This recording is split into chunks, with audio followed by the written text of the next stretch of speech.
BLM Kerala Tamil Nadu Pondicherry. M5 live ന്യൂസിലേക്ക് സ്വാഗതം. വികസന പ്രശ്നങ്ങളെക്കുറിച്ചുള്ള ചർച്ചയും വിവാദവും ഭാരതത്തിൽ സർവ്വസാധാരണമാണ്. പ്രധാനമന്ത്രി നരേന്ദ്രമോദിയുടെ നേതൃത്വത്തിൽ എന്ത് വികസന പ്രവർത്തനം വന്നാലും അതിനെതിരെ പ്രതിപക്ഷ നേതാവ് രാഹുൽ ഗാന്ധി അതിശക്തമായി രംഗത്തെത്തുന്നു. രാഹുലിന്റെ ശബ്ദം പലപ്പോഴും വിദേശ ശക്തികളുടേതാണ് എന്ന ആരോപണം ശക്തവുമാണ്. പുതിയ വിവാദം ആൻഡമാൻ ദ്വീപസമൂഹത്തിലെ നിക്കോബാർ പദ്ധതിയെക്കുറിച്ചാണ്. 92,000 കോടി രൂപയുടെ അടങ്കലുള്ള പുതിയ പദ്ധതിക്കെതിരെ രാഹുൽ രംഗത്ത് വരികയും അവിടെ ദ്വീപസമൂഹത്തിനടുത്തുള്ള കടലിൽ കുളിക്കുകയും പവിഴപ്പുറ്റ് കാണാൻ പോവുകയും ഒക്കെ ചെയ്ത് പ്രതിപക്ഷ സമരത്തിന് ആക്കം കൂട്ടിയിരിക്കുകയാണ്. ഈ സാഹചര്യത്തിലാണ് നിക്കോബാർ പദ്ധതി ഇപ്പോൾ വീണ്ടും വലിയ ചർച്ചയും വിവാദവും ആകുന്നത്. ഒരു വൻകിട തുറമുഖവും തന്ത്രപ്രധാനമായ വിമാനത്താവളവും വ്യവസായ ടൂറിസം ഹബ്ബും ഒക്കെയായി മാറ്റുകയാണ് ലക്ഷ്യം. ഇന്തോ പസഫിക് മേഖലയിലെ തന്ത്രപ്രധാന നാവിക പാതയിലാണ് നിക്കോബാർ ദ്വീപ് സ്ഥിതി ചെയ്യുന്നത്. ഇന്തോനേഷ്യയുടെ വടക്കൻ ദ്വീപായ റോണ്ടോയിൽ നിന്ന് 145 കിലോമീറ്റർ അഥവാ 80 നോട്ടിക്കൽ മൈൽ അകലെയാണ് നിക്കോബാർ ദ്വീപ് സ്ഥിതി ചെയ്യുന്നത്. സുമാത്രയിലെ സബാങ് ആഴക്കടൽ തുറമുഖത്തിൽ നിന്ന് 330 നോട്ടിക്കൽ മൈൽ അഥവാ 612 കിലോമീറ്റർ ആണ് ഈ ദ്വീപിലേക്കുള്ള ദൂരം. സബാങ് തുറമുഖം ഭാരതവുമായി ചേർന്ന് സംയുക്തമായി വികസിപ്പിച്ചെടുത്തതാണ്. 1666 ചതുരശ്ര കിലോമീറ്ററാണ് നിക്കോബാർ ദ്വീപിന്റെ വിസ്തൃതി. നീതി ആയോഗ് 2021 അംഗീകരിച്ചതാണ് നിക്കോബാർ വികസന പദ്ധതി. Andaman Nicobar islands integrated development corporation എന്ന ഒരു സ്ഥാപനവും ഇതിനായി നീതി ആയോഗ് ആരംഭിച്ചു. കണ്ടെയ്നർ, വാണിജ്യ വ്യവസായം, പരിസ്ഥിതി ടൂറിസം, ദ്വീപ് സമുദ്ര വിനോദസഞ്ചാരം എന്നിവ ഘട്ടം ഘട്ടമായി അടുത്ത 30 വർഷം കൊണ്ട് പൂർത്തിയാക്കാനാണ് ലക്ഷ്യമിടുന്നത്. നിക്കോബാർ ദ്വീപ് പദ്ധതിയിലെ ആദ്യ ഇനം പുതിയ അന്താരാഷ്ട്ര കണ്ടെയ്നർ ടെർമിനലാണ്. തുടക്കത്തിൽ 16 ദശലക്ഷം കണ്ടെയ്നറുകൾ ഇവിടേക്ക് എത്തിക്കാനാണ് ശ്രമം. ഭാവിയിൽ ഇത് 40 ദശലക്ഷമായി ഉയർത്തും. യാത്രാ കപ്പൽ തുറമുഖം ഇതോടൊപ്പം തന്നെ ഇവിടെ വരുന്നുണ്ട്.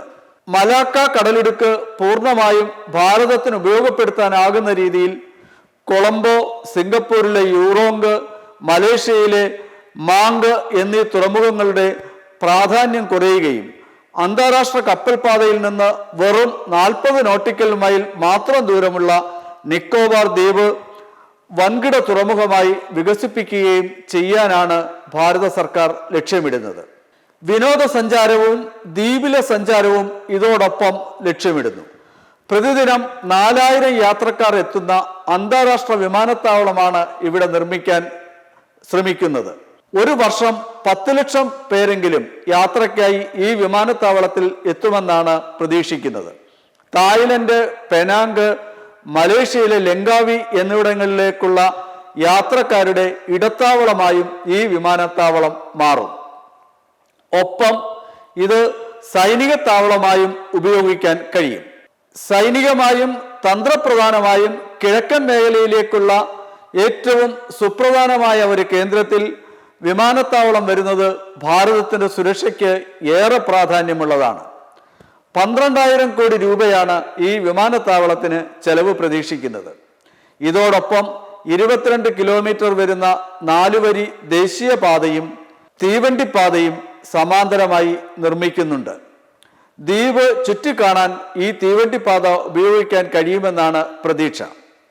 450 മെഗാവാട്ടുള്ള സൗരോർജ വൈദ്യുത പദ്ധതിയും ഈ പദ്ധതിയിൽ ഉൾപ്പെടുന്നു. കടലിൽ പതിക്കുന്ന ഗലാത്യ നദിയിലെ അണക്കെട്ടും ഈ പദ്ധതിയിൽ ഉൾപ്പെടുന്നുണ്ട്. 2 വൻ നഗരങ്ങൾ ഉൾപ്പെടുന്ന വിനോദസഞ്ചാര പദ്ധതി കൂടി നിക്കോബാർ ദ്വീപ് വികസന പദ്ധതിയിൽ ഉൾപ്പെടുത്തിയിരിക്കുന്നു. 50,000 തൊഴിലവസരങ്ങളും പ്രതിവർഷം 30,000 കോടി വരുമാനവുമാണ് പ്രതീക്ഷിക്കുന്നത്. ഇന്തോ പസഫിക് സമുദ്രപാതയിൽ മലാക്ക കടലിടുക്ക് ഭാരതത്തിന്റെ സൈനികമായ തന്ത്രപ്രധാന സുരക്ഷാ കേന്ദ്രം എന്ന നിലയിൽ വളരെ പ്രധാനപ്പെട്ടതാണ്. പദ്ധതിക്കെതിരെ പ്രതിപക്ഷ നേതാവിന്റെ നേതൃത്വത്തിൽ ആരംഭിച്ച പ്രക്ഷോഭം തീർച്ചയായും വളരെ ഗൗരവമായി തന്നെയാണ് ഭാരത സർക്കാരും ലോകവും കാണുന്നത്. രാഹുൽ ഉയർത്തുന്ന പ്രധാന ആരോപണം മരങ്ങൾ വെട്ടേണ്ടി വരും എന്നതാണ്. 8.5 ലക്ഷം മരങ്ങളാണ് മൊത്തം ഈ പദ്ധതിയിൽ വെട്ടേണ്ടി വരിക. നിക്കോബാർ ദ്വീപിലെ പരമ്പരാഗത ഗോത്രവർഗക്കാരെ ഇത് ബാധിക്കും എന്ന ആരോപണവും ഉയർത്തിയിട്ടുണ്ട്. എന്നാൽ ഇത് പൂർണ്ണമായും അടിസ്ഥാനരഹിതമാണെന്നാണ് സർക്കാർ വൃത്തങ്ങൾ നൽകുന്ന സൂചന. ഒരു ഗോത്രവർഗ വിഭാഗക്കാരെയും പുനരധിവസിപ്പിക്കേണ്ട കാര്യം ഈ പദ്ധതിയിൽ ഉണ്ടാകുന്നില്ല. അതേസമയം അവർക്ക് മുഴുവൻ തൊഴിലവസരം കിട്ടുകയും അവരെ പുനരധിവസിപ്പിക്കുകയും അവർക്ക് ജീവനോപാധികൾ ലഭ്യമാവുകയും ചെയ്യും എന്നതാണ് സർക്കാർ വാദം. ഇതോടൊപ്പം തന്നെ നിക്കോബാർ ദ്വീപിലെ വംശനാശം വന്നുകൊണ്ടിരിക്കുന്ന ആമകളുടെ പ്രശ്നവും ശാസ്ത്രജ്ഞന്മാർ ഉയർത്തുന്നുണ്ട്. ശാസ്ത്രജ്ഞർ ഉയർത്തുന്ന ഏറ്റവും പ്രധാനപ്പെട്ട മറ്റൊരു കാര്യം നിക്കോബാർ ദ്വീപ സമൂഹം ഭൂകമ്പ ബാധിത പ്രദേശം ആണ് എന്നുള്ളതാണ്. 2004 സുനാമിയുടെ ഭൂകമ്പ പ്രഭവ കേന്ദ്രം ഈ ദ്വീപസമൂഹത്തിന് അടുത്തായിരുന്നു. അന്ന് ഈ ദ്വീപിൽ 15 അടി വരെ വെള്ളം പൊങ്ങിക്കയറിയിരുന്നു എന്നാണ് ശാസ്ത്രജ്ഞർ പറയുന്നത്. സുനാമിയിൽ മൊത്തം 2,30,000 പേരാണ് മരിച്ചത്. നിക്കോബാർ പദ്ധതി ആരംഭിക്കുന്നതിനെതിരെ രാഹുൽ രംഗത്ത് വരുമ്പോഴും കേന്ദ്ര സർക്കാർ മുന്നോട്ട് വെക്കുന്നത് ഹോർമുസ് കടലിടുക്കിലെ പ്രശ്നങ്ങളും അവിടെ നിന്ന് ഭാരതത്തിലേക്ക് സാധനങ്ങൾ കൊണ്ടുവരുന്നതിലെ ഇപ്പോഴത്തെ വിഷമതകളുമാണ്. പശ്ചിമേഷ്യൻ രാജ്യങ്ങളെ ആശ്രയിക്കുന്നതിന് പകരം കിഴക്കൻ പ്രദേശത്തൂടെ മലാക്ക കടലിടുക്കിലൂടെ പുതിയ വാണിജ്യപാത തുറക്കുന്നത് ഭാരതത്തിന് എന്തുകൊണ്ടും ഗുണകരമാകുമെന്നാണ് വിദേശകാര്യ വിദഗ്ധരും വക്താക്കളും പറയുന്നത്. ഏതായാലും ഭരണപക്ഷവും പ്രതിപക്ഷവും തമ്മിലുള്ള ഒരു പുതിയ പോർമുഖത്തിനാണ് നിക്കോബാർ ദ്വീപ സമൂഹത്തിന്റെ വികസന പദ്ധതി വഴിമരുന്നിടുന്നത്. കാത്തിരിക്കാം, നമുക്ക് കാണാം എന്താണ് സംഭവിക്കാൻ പോകുന്നതെന്ന്. നന്ദി, നമസ്കാരം. മെമ്പർമാരുടെ നിക്ഷേപങ്ങൾക്ക് ഉയർന്ന ലാഭവിഹിതം നൽകുന്ന കേന്ദ്ര സർക്കാർ സഹകരണ registered society Bharat Lajna multi state housing cooperative society limited.